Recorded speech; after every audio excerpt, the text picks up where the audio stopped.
बात जब फॅमिली पर आए तो उसूल तोडना कोई बुरी बात नाही.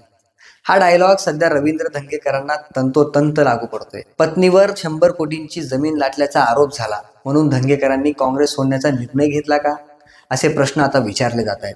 कारण ज्या माणसाला काँग्रेसकडून थेट शहराध्यक्ष पदाची ऑफर येते, जो माणूस पुण्यातल्या काँग्रेसचा मुख्य चेहरा म्हणून पुढे येतो, तोच माणूस अचानक काँग्रेसला थेट रामराम का ठोकतो, यावरूनच या चर्चांना उधाण आलंय. आरोप झाला म्हणून आता धंगेकरही सत्तेचा आश्रय घेत आहेत का, की काँग्रेस सोडण्यामागचं कारण काही वेगळंच आहे?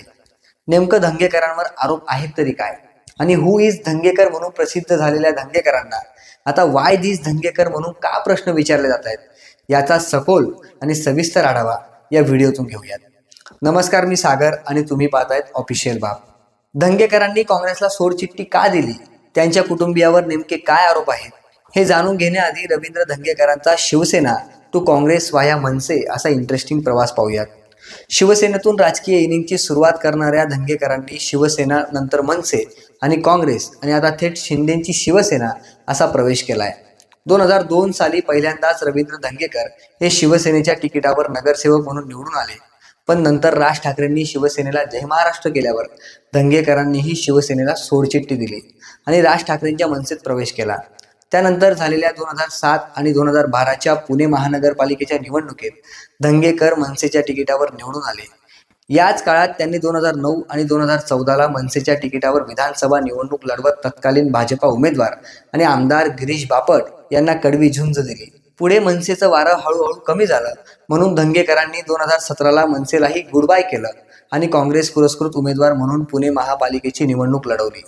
याही निवडणुकीत धंगेकर प्रचंड मतांनी जिंकले. धंगेकरांनी त्या निवडणुकीत भाजपाचे उमेदवार गणेश बिडकर यांचा पराभव केला. ही निवडणूक राज्यभरात चर्चेचा विषय ठरली, कारण गणेश बिडकर यांची देवेंद्र फडणवीस यांचे विश्वासू सहकारी म्हणून ओळख आहे. बिडकरांसाठी देवेंद्र फडणवीस यांनी देखील ताकद लावली होती, पण धंगेकरांनी बिडकरांचा पराभव केला. स्थानिक पत्रकारांकडून धंगेकरांचं एक वैशिष्ट्य सांगितलं जातं की धंगेकर कोणत्याही पक्षात असो, ते निवडणुका स्वतःच्या दमावर म्हणजे स्वतःच्या चेहऱ्यावर जिंकतात. यानंतर धंगेकर काँग्रेस पक्षात आले. काँग्रेसच्या वतीनं त्यांनी प्रतिष्ठेची कसबा पोटनिवडणूक लढवली आणि ती जिंकलीही. त्यानंतर लोकसभा आणि त्या पाठोपाठ विधानसभा निवडणुकीतही धंगेकरांचा पराभव झाला. आता धंगेकर काँग्रेसमधून पुन्हा आपल्या स्वगृही म्हणजे शिवसेनेत परतले आहेत. पण धंगेकरांनी असं का केलं, या मागचं एक महत्वाचं कारण सांगितलं जातंय. मगाशी मी ज्या गणेश बिडकरांचा उल्लेख केला ना, ते गणेश बिडकर रवींद्र धंगेकरांचे कट्टर राजकीय विरोधक मानले जातात. त्याच गणेश बिडकरांनी धंगेकर आणि त्यांच्या कुटुंबियांवर गंभीर आरोप केले. पुण्यातल्या लक्ष्मी रोडवरील तब्बल 17,300 स्क्वेअर फूट क्षेत्रफळ असलेली 100 कोटींची जमीन रवींद्र धंगेकरांची पत्नी प्रतिभा धंगेकर आणि त्यांच्या अन्य साथीदारांनी हडप केल्याचा त्यांचा आरोप आहे. विशेष म्हणजे बिडकर यांनी हा आरोप तब्बल 4 महिन्यांपूर्वी केलाय.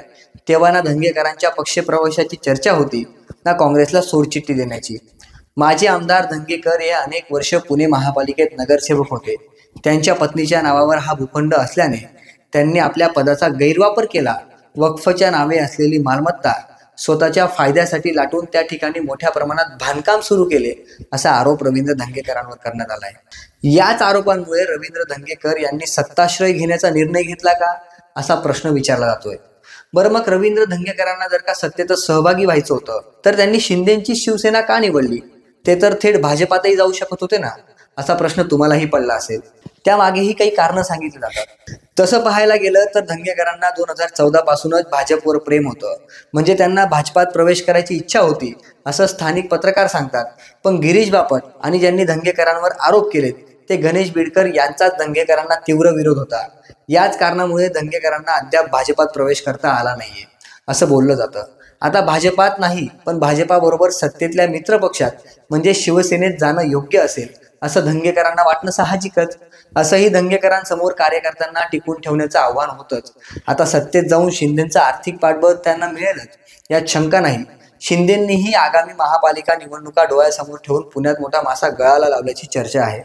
धंगेकरांमुळे अख्ख्या पुण्यात नाही, पण कसबा पेठेतल्या काही भागात तरी शिंदेच्या शिवसेनेला अच्छे दिन येण्याची दाट शक्यता वर्तवण्यात येते.